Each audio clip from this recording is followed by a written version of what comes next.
नमस्ते और स्वागत है। कभी सोचा है कि हम जो कुछ भी देखते, सुनते और महसूस करते हैं, वही हमारी सोच और समझ को बनाता है?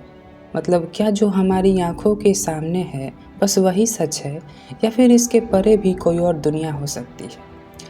आज हम बात करेंगे एक ऐसे विचारधारा की जो कहती है कि ज्ञान का असल मूल्य सिर्फ़ और सिर्फ़ अनुभव और इंद्रियों से मिलता है।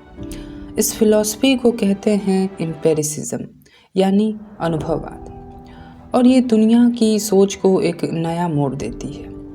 तो चलिए इस सफ़र की शुरुआत करते हैं जिसमें हम एम्पिरिसिज्म के आने के बाद क्या बदलाव आया और मॉडर्न साइंस में इसका क्या इम्पैक्ट है, इसको समझेंगे। इस सफ़र में हमारे साथ 3 बड़े थिंकर्स और फिलोसोफर भी हैं, जॉन लॉक, जॉर्ज बार्कले और डेविड ह्यूम। एम्पिरिसिज्म एक फ़िलॉसफी है जो कहती है कि इंसानी ज्ञान का असल मूल अनुभव है, यानी एक्सपीरियंस। इसका मतलब है कि हम कुछ भी सीखते या समझते हैं, वो सिर्फ़ और सिर्फ़ हमारी इंद्रियों के माध्यम से होता है। इंद्रियाँ जैसे कि जो कुछ हम देखते हैं, सुनते हैं, छूते हैं, सूंघते हैं या चखते हैं। एम्पिरिसिज्म का बेसिक प्रिंसिपल है कि हम पैदा होते वक्त एक खाली कोरा कागज़ की तरह होते हैं, जिसे टेबुला रसा कहा जाता है। ये कागज़ भरना तब शुरू होता है तब जब हम दुनिया का अनुभव करते हैं। जैसे एक छोटा बच्चा अगर कभी आम नहीं देखा, छुआ या चखा, तो क्या वो आम के बारे में जान सकता है?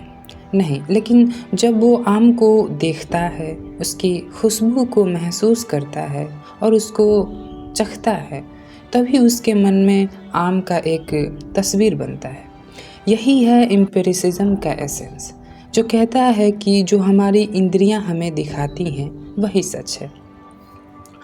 एम्पिरिसिज्म का 3 बुनियादी बातें हैं जो समझना बहुत ज़रूरी है। पहला कि नॉलेज कम्स फ्रॉम एक्सपीरियंस।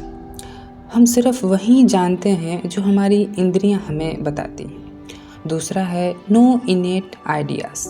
इनेट यानी जन्मजात, कि इंसान जन्म के समय खाली दिमाग लेकर आता है, कोई भी आइडिया जन्म से नहीं होता। और तीसरा है ऑब्जर्वेशन इज की, यानी प्रैक्टिकल ऑब्जर्वेशन और एक्सपेरिमेंटेशन के बिना किसी भी चीज़ का ज्ञान पूरा नहीं होता। जॉन लॉक एक महान दार्शनिक थे। लॉक ने एम्पिरिसिज्म का एक स्ट्रॉन्ग फाउंडेशन दिया। उन्होंने कहा कि इंसानी दिमाग पैदा होता समय एक खाली कैनवस होता है जिसे अनुभव रंग भरता है। उनकी थियरी टेबुला रसा है। लोग कहते हैं कि हम सिर्फ अपने एक्सपीरियंस के माध्यम से सीखते हैं, ना कि किसी इनेट आइडिया के माध्यम से। सोचिए, एक व्यक्ति जंगल में पैदा होता है और कभी भी मॉडर्न टेक्नोलॉजी नहीं देखा। अगर उसे एक स्मार्टफोन दिखाया जाए तो वो बिना अनुभव के उसे समझ नहीं पाएगा। यही लॉक का आर्गुमेंट था कि ज्ञान सिर्फ एक्सपीरियंस के जरिए आता है। लॉक ने पॉलिटिकल और एजुकेशनल फिलॉसफी में भी एम्पिरिसिज्म का यूज किया और कहा कि अगर सोसाइटी में एक्सपीरियंस और ऑब्जर्वेशन का महत्व दिया जाए तो बेटर गवर्नेंस और एजुकेशन हो सकता है। दूसरे फिलोसोफर जॉर्ज बार्कले कहते हैं कि जो कुछ भी हम देखते हैं या महसूस करते हैं, वही सच है। अगर कोई चीज़ हमें महसूस नहीं होती तो शायद वो चीज़ एग्जिस्ट ही नहीं करती। उनकी थियरी थी to be is to be perceived. Berkeley का ये आर्गुमेंट था कि दुनिया का हर ऑब्जेक्ट तभी एग्जिस्ट करता है जब उसे कोई ऑब्जर्व करता है। अगर कोई ऑब्जेक्ट ऑब्जर्व नहीं हो रहा तो वो सिर्फ एक आइडिया बन जाता है। सोचिए एक कमरा है जो बंद है। बार्कले के हिसाब से जब तक कोई इंसान उस कमरे में घुसकर उसे देखता नहीं, तब तक वो एक कमरा सिर्फ एक कल्पना है, रियलिटी नहीं। बार्कले का ये थॉट एक्सपेरिमेंट ने रिलीजन और स्पिरिचुअलिटी में भी लोगों को सोचने पर मजबूर किया कि क्या हमारे एग्जिस्टेंस का मतलब सिर्फ परसेप्शन से है। हमारे तीसरे फिलोसोफर डेविड ह्यूम हैं। ह्यूम ने एम्पिरिसिज्म को एक और लेवल पर ले गए।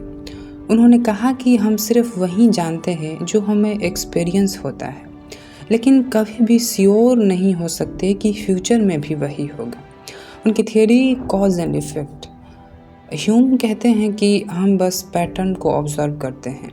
जैसे एक आम गिरता है तो हमें लगता है कि गिरने की वजह ग्रेविटी है, लेकिन हम कभी भी पूरी सर्टेनिटी से नहीं कह सकते हैं कि ये पैटर्न बार बार रिपीट होगा। जैसे कि हर सुबह सूरज उगता है, लेकिन ह्यूम कहते हैं कि हमारे पास कोई गारंटी नहीं है कि अगले दिन भी वही होगा। ये सिर्फ एक हैबिचुअल एजम्पशन है।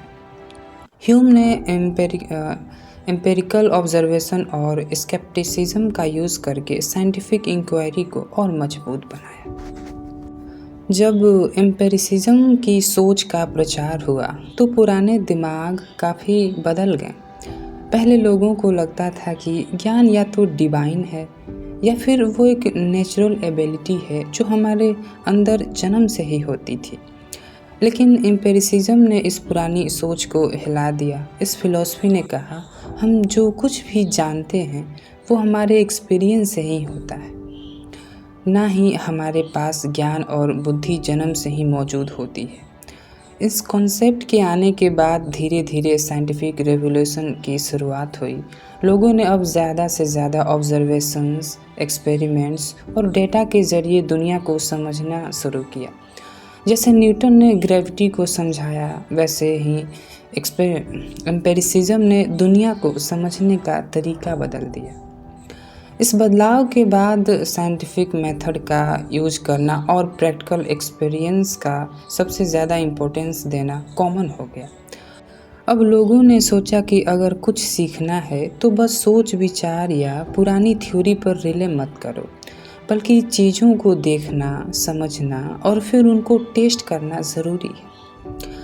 जब एम्पिरिसिज्म की सोच को पूरी दुनिया ने एक्सेप्ट किया गया तो इसका प्रभाव डायरेक्टली मॉडर्न साइंस पर भी पड़ा।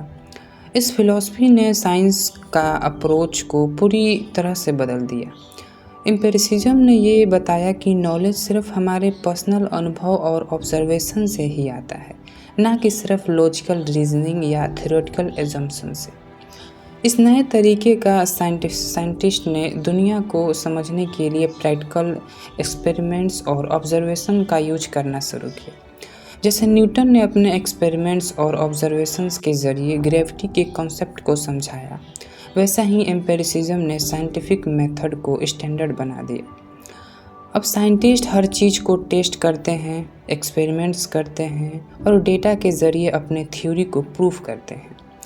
ये अप्रोच साइंटिफिक रेवोल्यूशन में की रोल प्ले करता है, जहाँ थ्योरी को फैक्ट से टेस्ट किया गया और जहाँ एम्पिरिकल एविडेंस को इम्पोर्टेंस दी गई।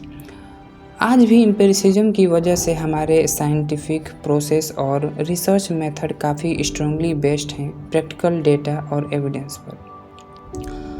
तो दोस्तों, आज हमने एम्पिरिसिज्म के बारे में जाना और देखा कि किस तरह इस फिलॉसफी ने हमारे ज्ञान और साइंस को बदला। अगर आपको ये पॉडकास्ट पसंद आया तो लाइक और शेयर ज़रूर करें, और अगर आपने अब तक हमारे चैनल को सब्सक्राइब नहीं किया तो अभी कर लें, ताकि आपको ऐसे ही इंटरेस्टिंग टॉपिक्स मिलते रहें। मिलते हैं अगले एपिसोड में। तब तक के लिए खुद का ख्याल रखें और नए अनुभव सीखते रहें। धन्यवाद। मेरा नाम है आकाश कुमार।